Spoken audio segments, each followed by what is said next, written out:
तर नमस्कार मित्रांनो, आजच्या ब्लॉगमध्ये आपल्या गावच्या मंदिरातील सुंदर आणि भक्तिमय कार्यक्रम तुम्हाला दाखवणार आहे. मंदिराची सजावट, भक्तांची गर्दी आणि आरतीचा माहोल. शेवटी महाप्रसाद सगळंच खूप सुंदर झालं आणि खास आहे. हा ब्लॉग शेवटपर्यंत नक्की बघा, कारण शेवटी सुंदर मोमेंट्स आहेत. आणि व्हिडिओ आवडला तर लाईक, कॉमेंट आणि सबस्क्राईब करायला विसरू नका. रेवकाची मंडेनू कशात बरेच ना बरेच राहतो. स्वागत आहे तुमचं माझ्या नवीन एका व्हिडिओमध्ये. तर आज असा 3 तारीख म्हणजे आमच्या श्रीदेवी सातेरी आईचं 9वं वर्धापन दिन सोहळा आजपासून चालू होता. 3 आणि 4 म्हणजे तुम्ही आज ब्लॉग बघत असता तर उद्या नक्की या. उद्या 4 तारीख आहे.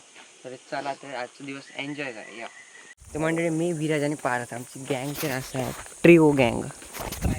तर चला तर जाऊया आपण मंदिरात. मंडळी आजची सकाळ तर आता वाजले बघा 1 वाजलो. आमका ऑलरेडीच उशीर झालो, खूप उशीर. म्हणजे आज सकाळी आम्ही 5:30पर्यंत कामं करत होतो, 5:30 नंतर येऊन झोपलो. जरा उशीर झाला उठता. बाकी बघा सकाळ तर एकदम अशी सुंदर झाली आहे. तर चला तर देवळात.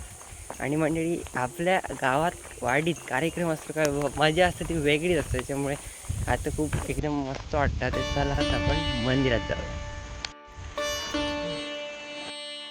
त्यानंतर मंदिरात सुंदर एंट्रन्स बघा, सजावट आणि रोषणाई बघून मन एकदम प्रसन्न जात होतं. मग देवीच्या चरणी नतमस्तक झालं, आशीर्वाद घेतलं.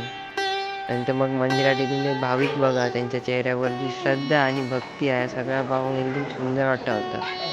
आपल्या वाडीतली बायका मंडळी आणि पुरुष मंडळी सगळे मिळून कार्यक्रमाची शोभा वाढवते. कारण ह्योच वेळ असता की गावातले सगळे एकत्र येऊन सण साजरे करतात, कार्यक्रमात भाग घेतात.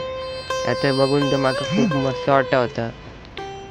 आपल्या नंतर मग सगळ्यांनी मिळून मनापासून आरती केली. त्यावेळेचं वातावरण खरंच खूप भक्तिमय झालं होतं.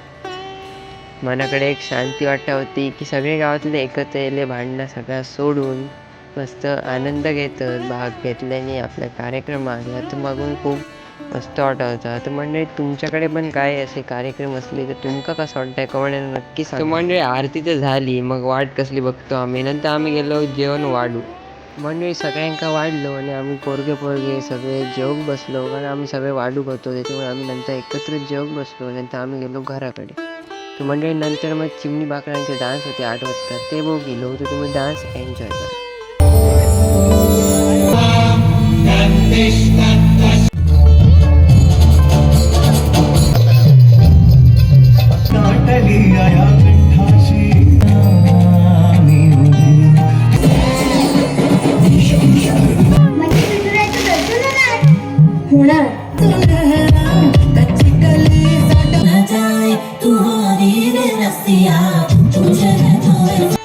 चिमणी बाकरे डान्स अकॅडमीचं सत्कार केलं. म्हणजे तुम्ही बाकी सगळ्यात बघला गेट बघा आधी, आणि गेटचं व्हिडिओ व्हायरल झाला. गेट दाखवला मंडळी. हो गेट जो दिसता तो दिवस रात्र एक करून रात्री 3-3, 4-4, 5 वाजेपर्यंत आम्ही जागे राहून तो गेट केलेलो असा. आणि खूप मेहनत लागली. खास करून सुरेश काका काय क्रेडिट जाता. मंडळी वाजले बघा 12:05 झाले. आपण केलो देवळात परत, तर मी जेव केलेलं. आणि आता डबल वाज माका 0% इंटरेस्ट अजिबात नाही डबल वाज माका. तर बघा पारस आणि आता आम्ही चाललो देवळात. तर आजचं ब्लॉग एवढंच. कमेंट नक्की सांगा ब्लॉग कसं वाटलो. आणि ब्लॉग आवडल्यास लाईक नक्की करा, शेअर करा आणि सबस्क्राईब नाही केला तर सबस्क्राईब करा. धन्यवाद.